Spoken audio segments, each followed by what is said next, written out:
Madame, Monsieur, bonsoir et merci d'être avec nous. Si on partait de la position de l'ONU et du droit international, le conflit du Sahara occidental se veut un conflit de décolonisation. Mais il connaît aujourd'hui d'autres voies que celle du référendum d'autodétermination, à savoir l'accord cadre qui prône la large autonomie du Sahara occidental, la division du territoire, une partie revenant au Maroc et l'autre devenant une république sahraoui indépendante. Et enfin, le retrait total de la mission des Nations Unies pour l'organisation d'un référendum. Mais il y a une véritable crainte qui réside dans le fait que si les parties au conflit n'arrivent pas à se mettre d'accord sur une solution commune, c'est qu'une telle attitude ne mettrait pas à l'abri de la reprise des armes. Dès lors, la négociation demeure la démarche la plus réaliste, selon des observateurs, pour espérer parvenir à une situation de paix dans cette partie du Grand Maghreb. Mais qui de l'Europe ou de l'Amérique apparaît comme la seule partie capable d'esquisser une solution réalisable pour surmonter le conflit né de la décolonisation espagnole du Sahara occidental? La déclaration de Donald Trump de reconnaître la souveraineté du Maroc sur le Sahara occidental a mis fin aux possibilités de médiation des Américains. De plus, certains experts affirment que les États-Unis n'ont pas suffisamment de poids pour pousser les parties au conflit à négocier. Et ils n'offrent pas non plus de garantie que les accords éventuels puissent se traduire par des solutions viables. Les autres grandes puissances, la Russie et la Chine, malgré leurs dernières approches de médiation, ne semblent pas prêtes, du moins en ce moment, à prendre en charge ce conflit. Et si on partait du postulat que le seul cadre actuel est celui offert par l'Union européenne?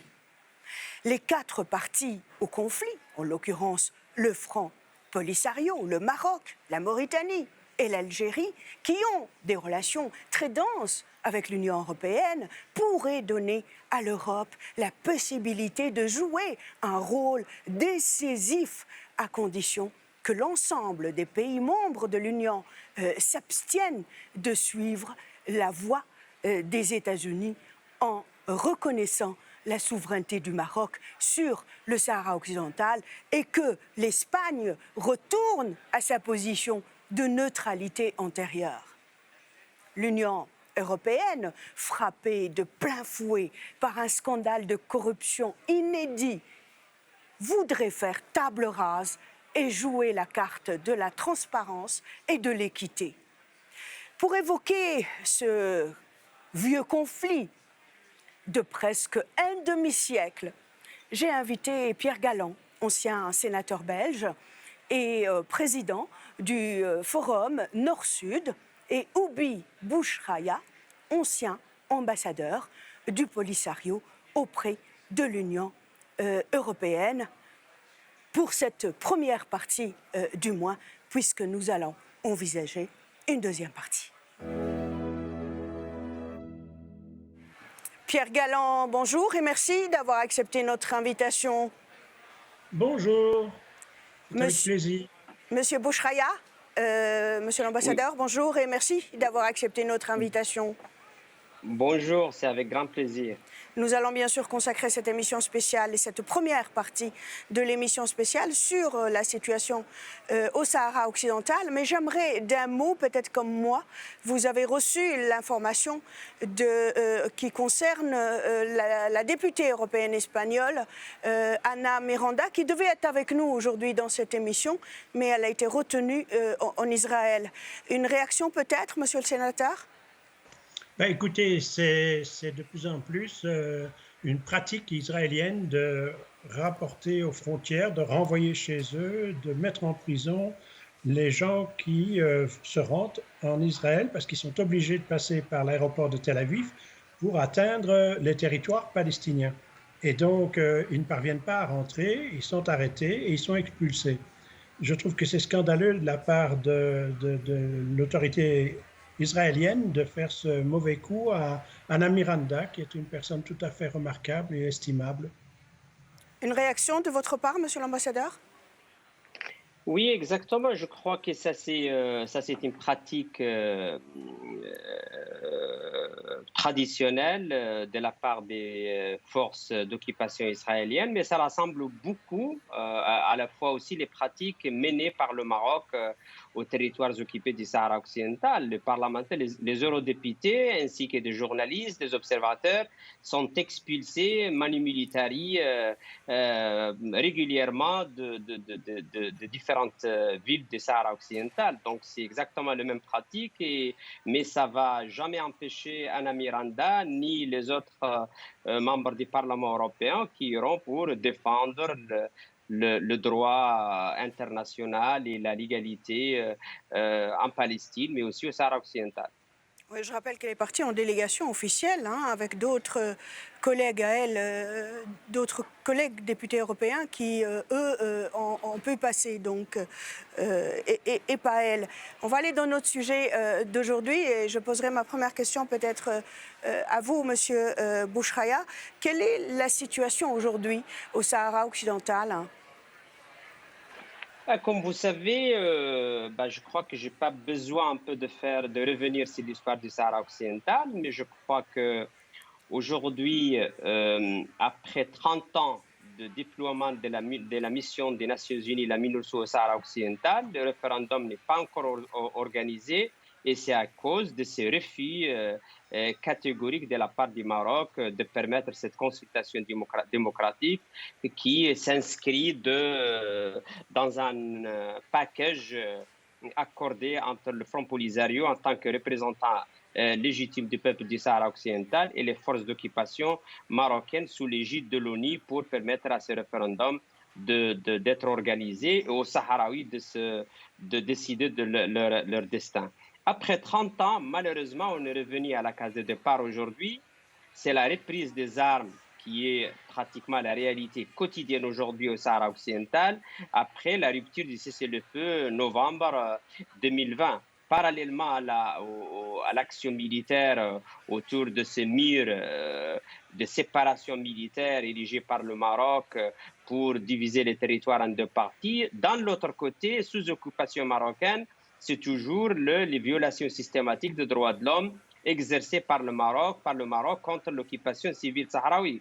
Aujourd'hui, on vient de recevoir un rapport, une décision très positive de la part du groupe de travail sur la détention arbitraire au sein de l'ONU, au sujet de la détention arbitraire de Sultana Khaya et sa sœur, et qui appelle le Maroc très clairement à s'abstenir de toute action contre les civils sahraouis et aussi une série de mesures qui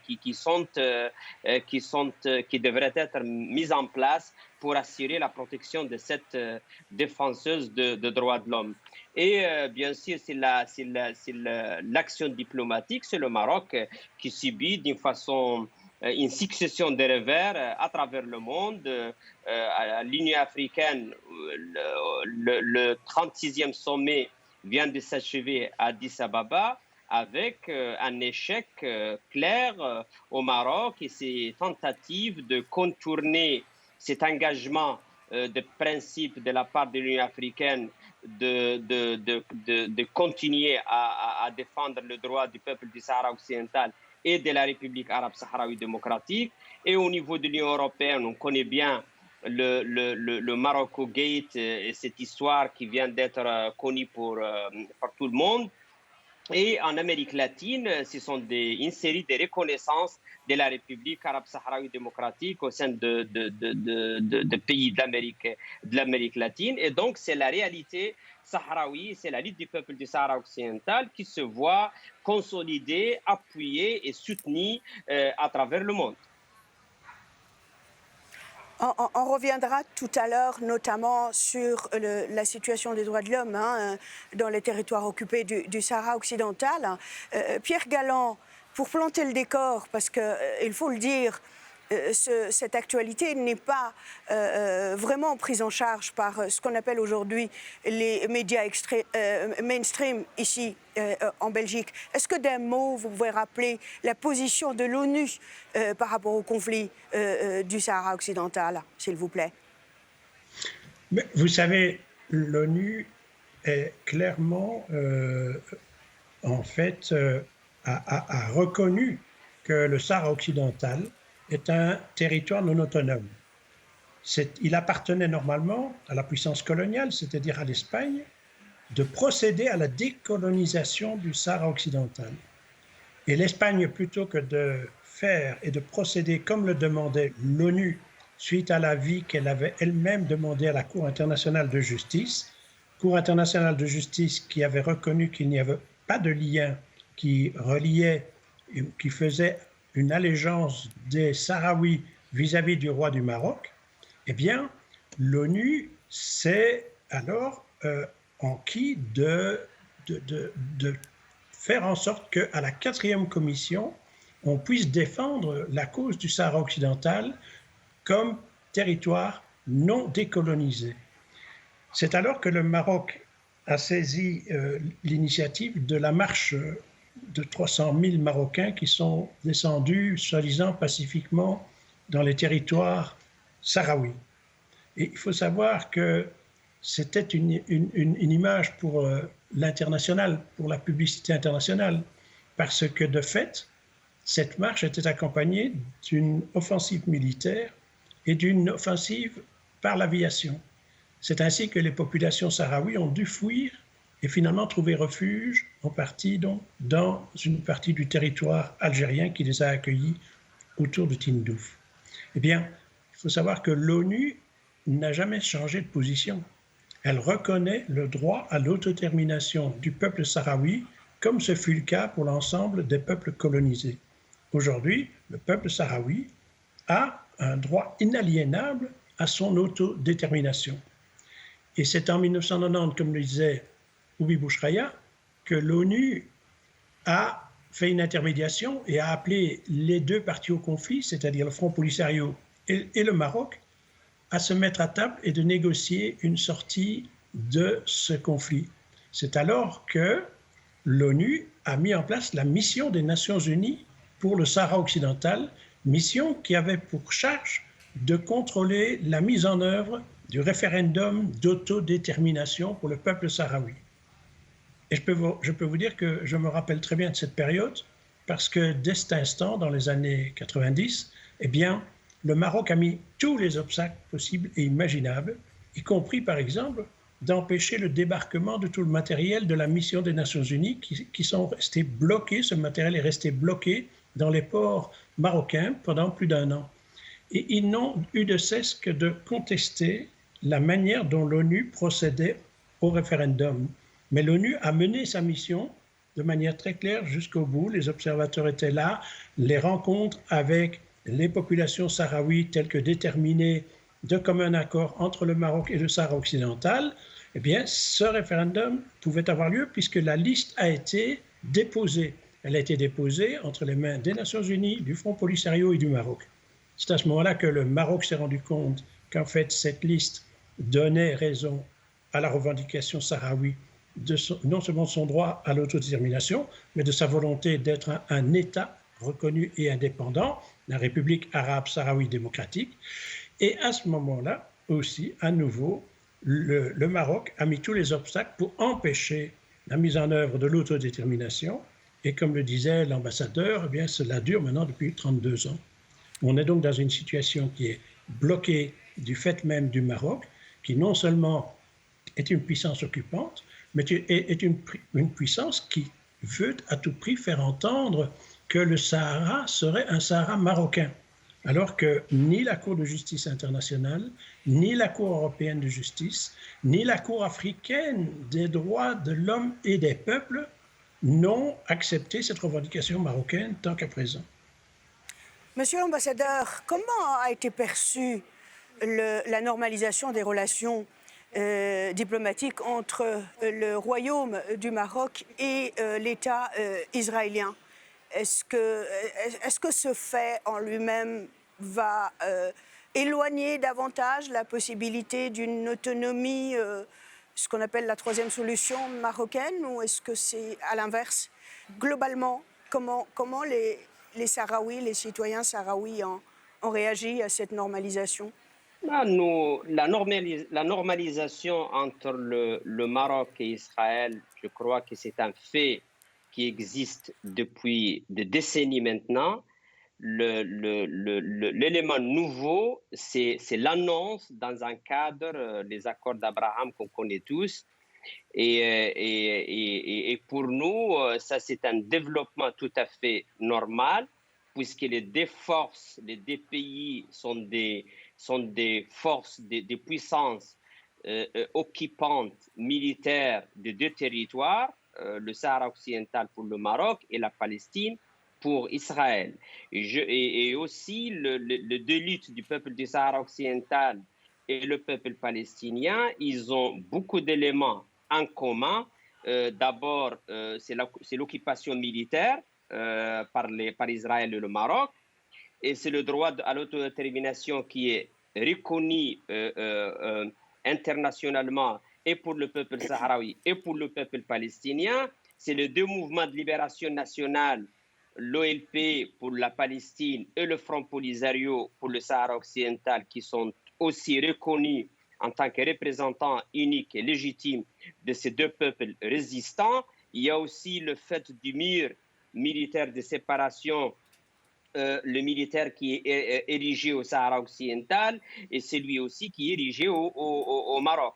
Et même sur le thème des ressources naturelles et l'économie des colonies, la jurisprudence internationale est là pratiquement des mêmes jugements sur l'exploitation des forces d'occupation au Sahara occidental et aux Palestine, qui interdit cette exploitation par les deux forces d'occupation. Donc, je crois qu'aujourd'hui, que le Maroc décide de normaliser formellement ses relations avec Israël, ça c'est juste une confirmation d'un fait qui existe depuis toujours, et tout le monde le sait. Mais je crois que c'est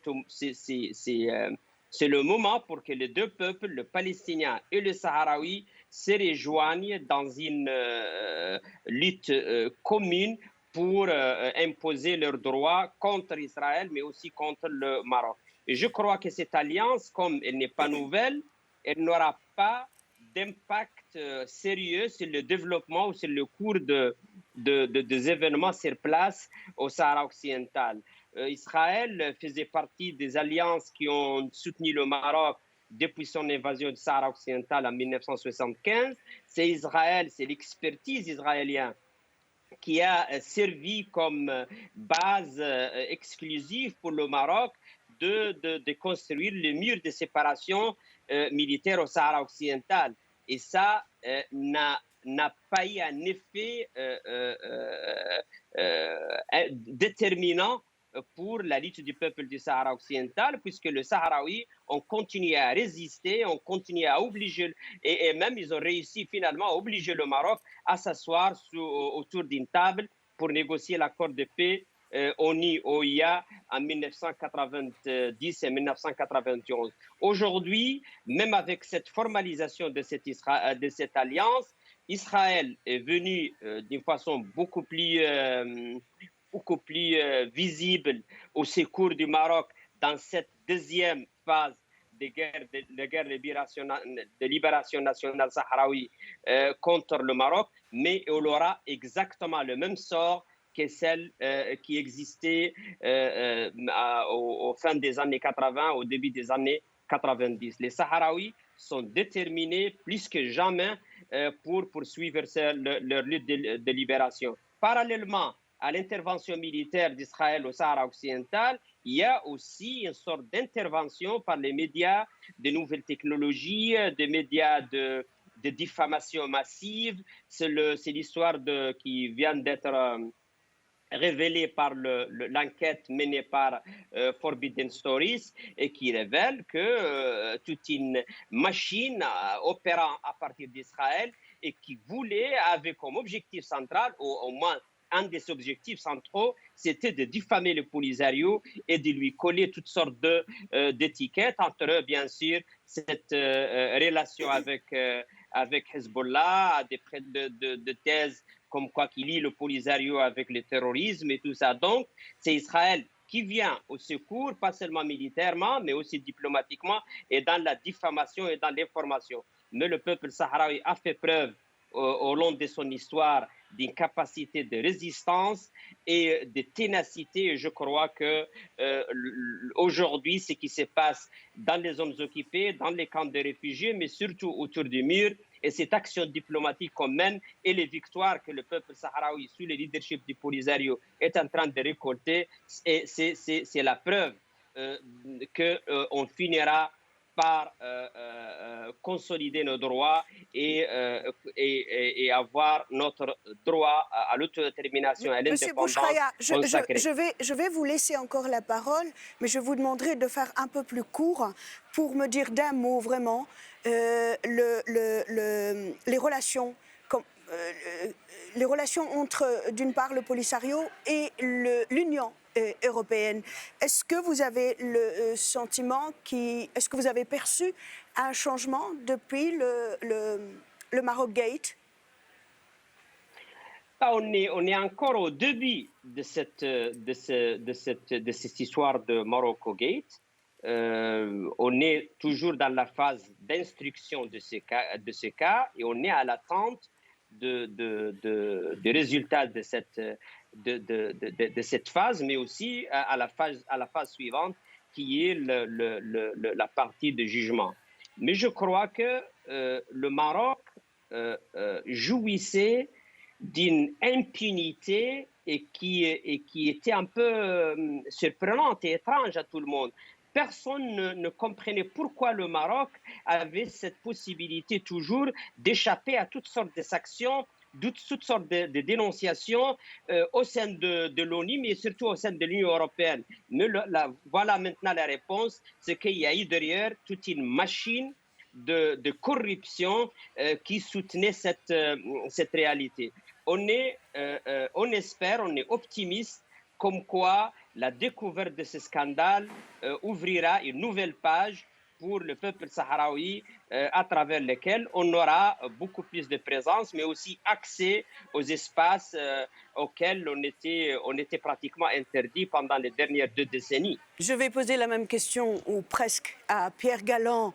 Dans quelle mesure le Maroc Gate, qui a été mis en évidence, ou qui a mis en évidence le rôle présumé au Maroc dans le scandale de l'achat d'influence, pourrait profiter aux Sahraouis, à votre avis? Écoutez, ça profite déjà au peuple sahraoui, ça profite aussi à une clarification de la manière dont certaines puissances, notamment le Maroc, utilisent les facilités des accords d'association avec l'Europe et du fait que tant Israël que le Maroc en plus bénéficient d'un partenariat de haut niveau et que nous considérions en tant qu'Européens que le Maroc était un partenaire fiable au sein de la sécurité de la Méditerranée elle-même. Et donc, ici, soudain, voilà que le roi est nu, voilà qu'on découvre que les pratiques du Maroc, ce sont l'espionnage, c'est le contrôle et l'exclusion des gens qui venaient comme observateurs sur le territoire, c'est l'achat de voix lors de votes importants relatifs aux accords d'association, notamment en matière d'agriculture, en matière de pêche, etc. Et donc, voilà, il y a une clarification qui s'est faite et je pense que le Parlement a déjà réagi une première fois en condamnant les violations graves des droits de l'homme au sein des territoires occupés par le Maroc au Sahara occidental. Donc, c'est une première étape et ça arrive, je pense, au bon moment. Ça arrive au bon moment parce que, vous savez comme moi, que la Cour européenne de justice, qui avait déjà à 3 reprises défini que le Sahara occidental n'était pas un territoire qui était propriété du Maroc, mais que c'était un territoire défini par l'ONU comme un territoire non autonome ayant droit à son autodétermination. Eh bien, ici, la Cour a non seulement précisé en septembre 2021 que ce n'est pas un territoire marocain, que le peuple sahraoui est un peuple qui est à distinguer des colonisateurs occupants, c'est-à-dire des Marocains qui occupent aujourd'hui le territoire du Sahara, a précisé également que le Front Polisario est bien une personnalité morale, institutionnelle et politique qui est l'interlocuteur représentant le peuple sahraoui, et enfin que les ressources naturelles qui sont aujourd'hui d'une grande richesse au sein du Sahara occidental, eh bien que ces ressources naturelles appartiennent au peuple sahraoui et que toute exploitation de ces ressources doit être faite avec l'assentiment du peuple du Sahara occidental. C'est extrêmement précis ce qui a été dit, tellement précis que ça mettait en difficulté l'Europe elle-même par rapport à l'accord d'association qu'elle avait passé avec le Maroc, qui s'étendait également dans les territoires sahraouis. Dès lors, il s'est fait que l'Europe, c'est-à-dire aussi bien la Commission que le Conseil des ministres, sont allés en appel de l'arrêt de la Cour. Et nous attendons avec intérêt la confirmation de cet arrêt de la Cour, parce que je ne vois pas comment les 4 juges qui, en septembre 21, ont émis cet arrêt qui est aujourd'hui soumis à révision, eh bien, je ne vois pas comment ils peuvent changer la règle. Aujourd'hui, 17 juges vont devoir se prononcer et cela confirmera très clairement quelle est l'attitude à adopter dans l'accord d'association entre l'Europe et le Maroc et qu'il n'y a pas lieu d'y étendre le Sahara occidental. Et mieux que cela, l'arrêt décline clairement que les Sahraouis sont représentés par le Front Polisario. Ce sont donc des ambassadeurs que l'Europe devra demain accepter, avec lesquels elle devra négocier tout accord de pêche, accord agricole et autres accords d'exploitation des richesses du Sahara occidental. Je pense que c'est une étape importante. Maintenant que le roi est nu, comme j'ai dit, que le Maroc se trouve clairement comme étant celui qui a triché, qui a essayé de bypasser l'ensemble des règles normales qui fondent les relations entre les États, eh bien, il faut savoir que tout ça est d'une grande clarté et je vois mal et le Parlement européen et la Commission et le Conseil des ministres trouver une autre issue, dans la mesure où, soyons clairs entre nous, tous les jours on nous dit que M. Poutine a envahi l'Ukraine, que l'Ukraine c'est un État indépendant et que l'Ukraine a le droit à la protection de l'ensemble de son territoire. Eh bien, c'est exactement la même chose pour le Sahara occidental ou pour la Palestine. On voit mal l'Europe se mettre en pleine contradiction en proclamant d'une part le droit à l'indépendance du peuple ukrainien et en niant ce droit à la Palestine ou aux Sahraouis. Donc voilà, on est je pense, dans une conjoncture aujourd'hui qui est beaucoup plus intéressante et positive pour le peuple sahraoui et on ne peut que regretter toutes les tentatives qui sont faites parce que le Maroc se défend tout le temps. Aujourd'hui, vous pouvez assister, que ce soit en Europe, que ce soit aux États-Unis, que ce soit en Amérique latine, tout d'un coup, on s'aperçoit que les amis du Maroc s'excitent beaucoup et tentent absolument de réduire la question du Sahara occidental à un conflit entre le Maroc et l'Algérie. Eh bien non, c'est un conflit par rapport au droit international, au droit d'un peuple. Le peuple sahraoui a son droit à l'autodétermination pour son indépendance. Vous avez évoqué l'Algérie, hein, Pierre Gallon. Quel est l'impact de la rupture des relations diplomatiques entre l'Algérie et le Maroc sur le conflit sahraoui, à votre avis? L'impact, il est clair que vous savez que l'ONU, dans la négociation, avait prévu qu'il y aurait des pays amis. Parmi ces pays amis qui étaient mis et informés de toutes les négociations qui se produisaient dans la région, mais il y avait la Mauritanie, il y avait l'Algérie, mais il y avait aussi des États du Nord, notamment les États-Unis. Et donc, par cette rupture qui est tout à fait, je pense, normale, parce que vu l'attitude que les Marocains ont adoptée vis-à-vis des Algériens, à un moment donné, ça crée des problèmes de relations diplomatiques et il y a une rupture de relations. C'est dommageable pour les Sahraouis dans la mesure où ça déforce un petit peu le processus onusien tel qu'il a été conçu. Mais cela dit, on sait aussi, et l'Algérie l'a réaffirmé de manière plus claire que jamais ces derniers temps, à l'occasion du 16e congrès du Front Polisario, à l'occasion d'ailleurs de la réunion des mouvements de soutien au peuple sahraoui qui s'est tenue à Berlin en décembre dernier, où l'Algérie a clairement défini sa position de défense du droit inaliénable du peuple sahraoui à son autodétermination pour l'indépendance. Et je pense que pour moi, qui suis un vieux militant, eh bien, et qui ai vécu l'ensemble des processus de décolonisation et même des luttes de libération dans les pays d'Amérique latine, eh bien, j'ai toujours constaté que l'Algérie avait été constante dans ses positions par rapport au droit international, au droit des peuples à disposer d'eux-mêmes, tel que c'est prévu par la résolution 1514 des Nations Unies. L'Algérie n'a jamais changé de position. Elle l'a proclamé avec force ces derniers temps, et je pense que c'est à la fois une assurance pour le peuple sahraoui, c'est aussi une assurance pour tous ceux qui, dans le monde, savent que dans toutes les luttes de libération, dans toutes les luttes, que ce soit en Afrique du Sud, que ce soit en Angola, que ce soit au Mozambique, chaque mouvement de libération avait besoin d'un territoire de recul et d'un soutien. Eh bien, les Sud-Africains ont eu ça en Tanzanie, l'ont eu en Namibie. Tous les mouvements de libération ont eu cette possibilité. Aujourd'hui, moi, je constate que le peuple algérien, à travers le Comité national de soutien au peuple sahraoui, est très mobilisé pour protéger et défendre un petit peuple qui est ce peuple sahraoui en lutte pour ses droits fondamentaux.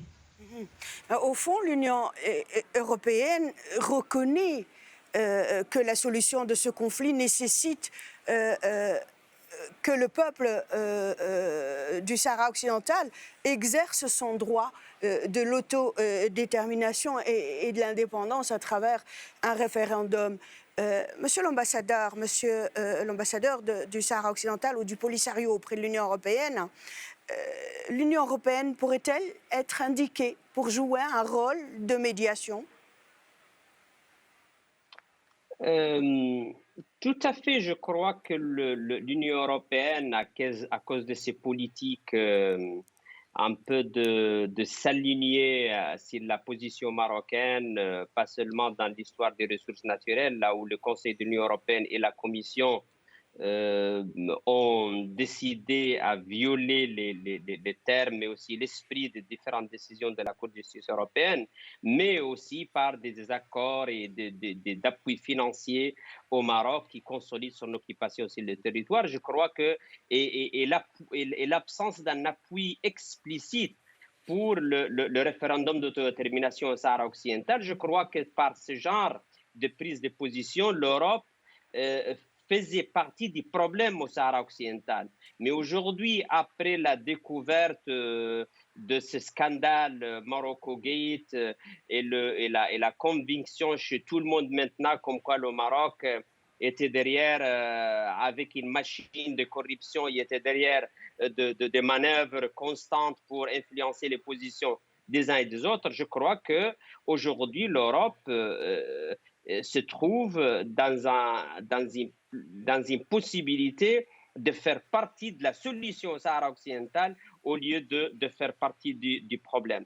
Et je crois qu'il y a trois considérations qui nous invitent à croire que l'Union européenne peut bien jouer un rôle positif dans ce sens. D'abord, il y a la considération géopolitique.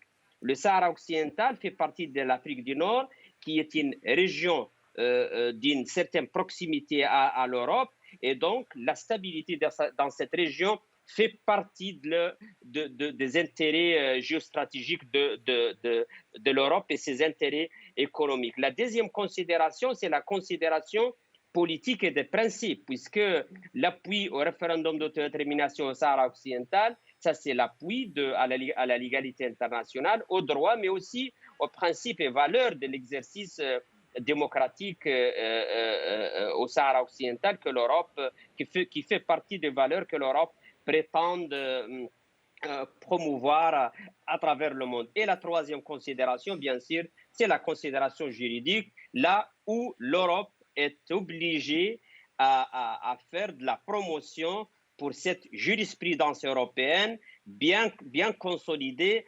avec les différentes décisions de la Cour de justice européenne depuis 2016 jusqu'à celle du tribunal 2021. Donc, l'Europe a tous les atouts, toutes les possibilités pour jouer un rôle beaucoup plus positif et qui aidera à résoudre ce conflit en conformité avec le droit international, puisque si on veut une paix durable, il faut qu'elle soit d'abord une paix juste, parce que la justice, c'est la base d'une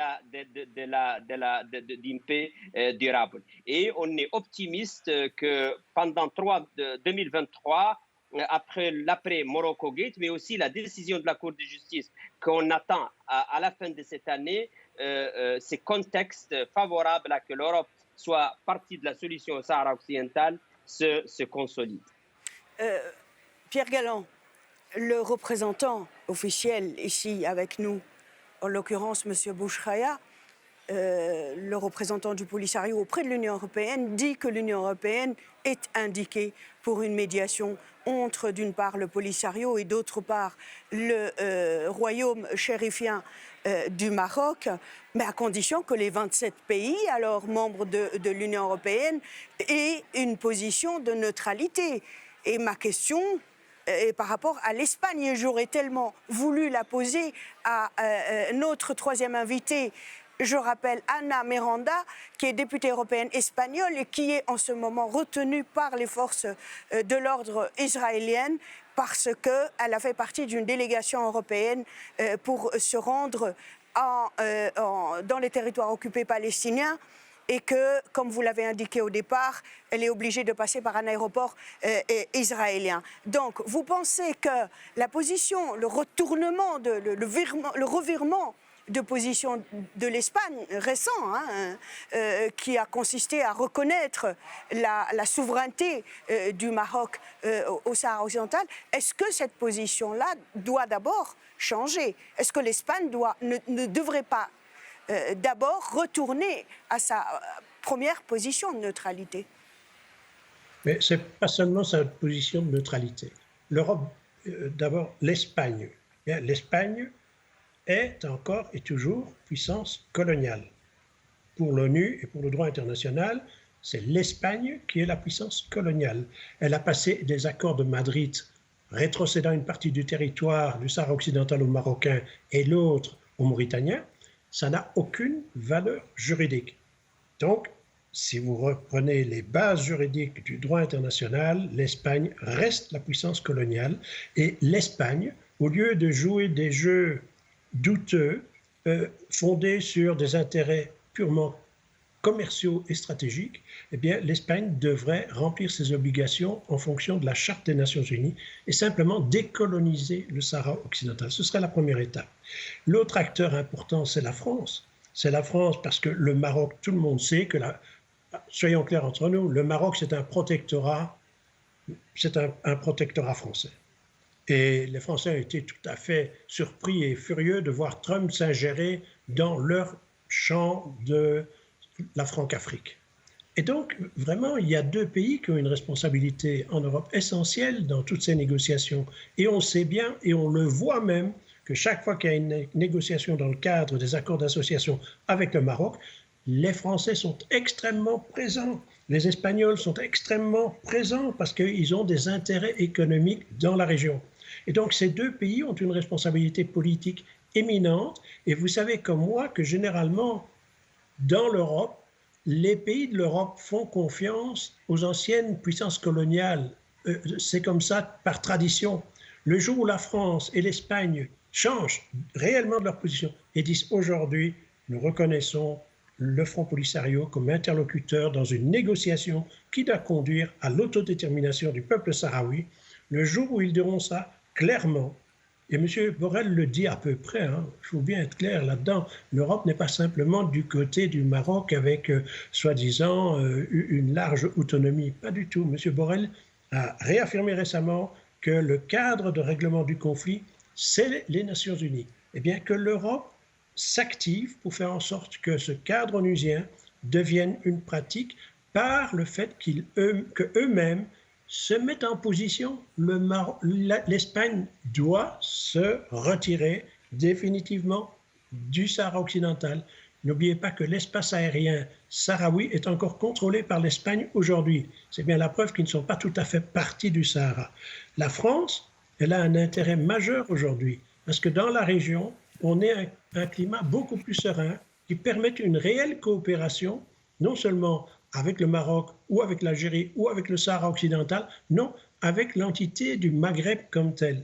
Et je pense que c'était un rêve à un moment donné, lors des accords de Madrid en 1995, d'avoir une relation particulière en méditerranéenne, mais particulière avec l'ensemble du Maghreb. Tout ça est aujourd'hui fragilisé par les guerres qui ont eu lieu, que ce soit en Libye, que ce soit la révolution tunisienne, que ce soit les moments de guerre civile en Algérie. Tout ça a fragilisé tous nos rapports. Il est temps de se remettre vraiment dans une conception de où va-t-on pour faire en sorte que et l'Europe et le Maghreb soient deux entités capables de coopérer pour leur propre développement, mais également pour le développement de toute l'Afrique. Je pense que c'est essentiel et ça passera aussi peut-être par une clarification par rapport à des enclaves espagnoles qui traînent là encore au Maroc, par le fait que les Anglais sont encore à Gibraltar. Tout ça, c'est vraiment une poudrière. Il faut mettre de l'ordre dans tout ça en fonction de quoi? Du droit international, des résolutions et des normes qui existent et qui permettent, quand on a la bonne volonté, d'avancer. Il faut alors des négociateurs. Et c'est vrai que là, aussi bien dans le monde africain que dans le monde latino-américain aujourd'hui, il y a des gens qui sont, comme l'Afrique du Sud, comme le Nigeria, comme d'autres, qui sont extrêmement actifs pour faire en sorte qu'on résolve ces derniers avatars de la décolonisation que sont et la Palestine et le Sahara occidental. C'est indispensable pour l'avenir et la sécurité commune en Méditerranée.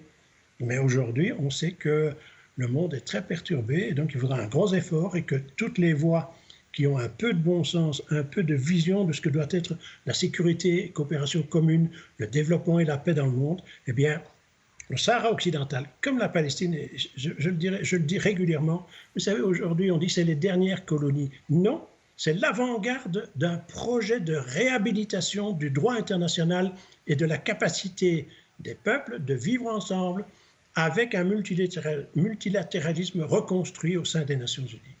Quelle est la solution la plus probable, la plus réalisable mise sur la table? Est-ce que c'est la souveraineté du Maroc avec une large autonomie ou est-ce que c'est le partage du Sahara occidental en deux parties, hein, une partie sahraoui indépendante, une partie pour créer la République sahraoui indépendante et une partie sera sous mandat marocain? Ou alors, carrément, une autre solution que personne ne veut, peut-être, c'est le retour aux armes, la guerre, une guerre de libération. La guerre de libération, elle est en cours. Le peuple sahraoui, le 16e congrès du Front Polisario a déclaré qu'il ne se laisserait pas simplement imposer la loi par les armes marocaines aidées par les Israéliens. Ils ont dit, nous allons nous battre. Et ils se battent depuis l'affaire de Guerguerat. Ça fait déjà 2 ans que la lutte armée a repris et que l'ONU est restée passif. Aujourd'hui, il faut sortir l'ONU de sa passivité. Il faut que l'ONU arrête d'être un notaire qui constate ce qui se passe sur ce territoire. Et il n'y a pas une solution A qui serait une large autonomie parce que tous les arrêts de toutes les cours, que ce soit européennes, que ce soit internationales, que ce soit celles de l'Afrique, ont toutes dit que le Sahara occidental ne fait pas partie du Maroc. Ce n'est pas une solution de partage, puisque il y a partagé avec qui, puisque les Mauritaniens se sont, eux, retirés clairement, et que les Marocains doivent se retirer parce qu'ils n'ont rien à faire au Sahara occidental. Et enfin, de dire qu'une solution, c'est la guerre, non, ce n'est pas la solution, c'est le droit d'un peuple de défendre ses droits fondamentaux, mais c'est à nous qu'il importe de faire en sorte qu'un processus de dialogue dans le respect des normes internationales et du droit du peuple sahraoui à disposer de lui-même puisse être effectué et que soit reconnu, comme c'est le cas déjà au sein de l'Union africaine, la République arabe sahraoui démocratique. L'Europe pourrait faire ce pas également. Très bien. Avant de vous donner pour une dernière fois la parole, avant de conclure, j'aimerais revenir sur un point très important. Je l'ai évoqué, il faut qu'on en parle et je poserai la question à M. Bouchraya. La crise humanitaire, la crise que subit les Sahraouis au niveau des droits de l'homme, dans les Sahraouis qui se trouvent dans les territoires occupés. Un mot peut-être, M. Bouchraya. Ouais, ça, c'est une réalité très connue, puisque les violations systématiques des droits de l'homme de la part du Maroc au Sahara occupé, ça c'est bien documenté, c'est bien connu. Il y a des rapports pratiquement de toutes les organisations humanitaires internationales. C'est pas le Polisario qui dit ça. Même l'ONU, le mécanisme de protection au niveau de l'ONU, le comité contre la torture, les rapporteurs spéciaux, les groupes de travail, tout ça, ils ont publié, ils ont déclaré des prises de position très claires dans ce sens et qui dénoncent les pratiques répressives du Maroc au Sahara occidental. Maintenant, ça c'est une réalité, malheureusement, qui existe malgré le fait qu'il y a une mission de l'ONU depuis 1991 déployée au Sahara occidental et qui fait pratiquement, qui ne bouge pratiquement pour superviser le droit de l'homme. Il y a eu une demande introduite par un grand nombre de pays à travers le monde, mais aussi des organisations internationales, comme quoi le temps est venu pour que la MINURSO assume un rôle de protection, mais aussi supervision des droits de l'homme au Sahara occidental. Ça, c'est la seule mission des Nations Unies au monde qui n'a pas ces prérogatives, qui n'a pas ce mandat. Maintenant, je crois, et je reviens à la réponse, je rejoins la réponse de notre président de la solidarité en Europe, Pierre Galland. Le rapport de droits de l'homme de l'ONU en 2006, dans sa partie des conclusions, il stipule clairement que la cause de toutes sortes de violations de droits de l'homme au Sahara occidental est le déni de l'exercice du droit à l'autodétermination du peuple du Sahara occidental. Donc, si on veut régler la problématique des violations de droits de l'homme au Sahara occidental, il faut d'abord assurer l'exercice authentique et original du peuple du Sahara occidental de son droit à l'autodétermination à travers un référendum régulier, libre, sous les auspices de l'ONU. Il n'y a pas de solution B, il n'y a pas de solution C, il n'y a pas de solution D. C'est seulement la parole des Sahraouis. Un mot de conclusion, Pierre Galland. Mais ma conclusion, je vous dirais, je suis un défenseur et de la paix, je suis un pacifiste convaincu. Et donc, dans le même temps, la charte de l'ONU prévoit que les droits des peuples, c'est à eux aussi de choisir la manière dont ils peuvent se défendre et faire valoir leurs droits. Aujourd'hui, le peuple sahraoui a décidé de reprendre la lutte armée. Eh bien, je respecte ce choix mais en même temps, il me peine beaucoup parce que cela témoigne d'un vacuum, d'un manque grave de la communauté internationale. Et là, l'Europe, elle est vraiment aujourd'hui à côté de ses normes à elle. L'Europe a été créée pour la paix. Elle était faite pour faire en sorte qu'on ait une Méditerranée de paix, qu'on ait une bonne relation avec l'ensemble des peuples du pourtour de la Méditerranée. Aujourd'hui, c'est tragique parce que ce n'est pas comme ça que ça se passe. Et je vous assure que toute mon énergie, je continuerai à la mettre pour que ça puisse survenir au plus tôt et pour le peuple sahraoui et pour le peuple palestinien, parce que c'est en même temps une façon de voir le monde et de permettre de rendre aux Nations Unies toute sa capacité à gérer notre planète pour la paix et pour le développement. Merci vraiment d'avoir été avec nous. Monsieur Bouchraya, un dernier mot aussi pour conclure. C'est juste pour confirmer que le peuple sahraoui est décidé, déterminé aujourd'hui pour poursuivre sa lutte de libération par tous les moyens légitimes et on a décidé à activer les 4 axes de résistance sahraoui qui est l'axe de la lutte armée, l'axe diplomatique, l'axe de la résistance pacifique sous occupation et le quatrième axe qui est continuer à édifier le modèle de l'État sahraoui dont le peuple sahraoui rêve, qui est un État démocratique et égalitaire. Oubi Bouchraya, je rappelle que vous êtes l'ancien ambassadeur du Polisario auprès de l'Union européenne. Merci d'avoir accepté notre invitation. Merci vraiment.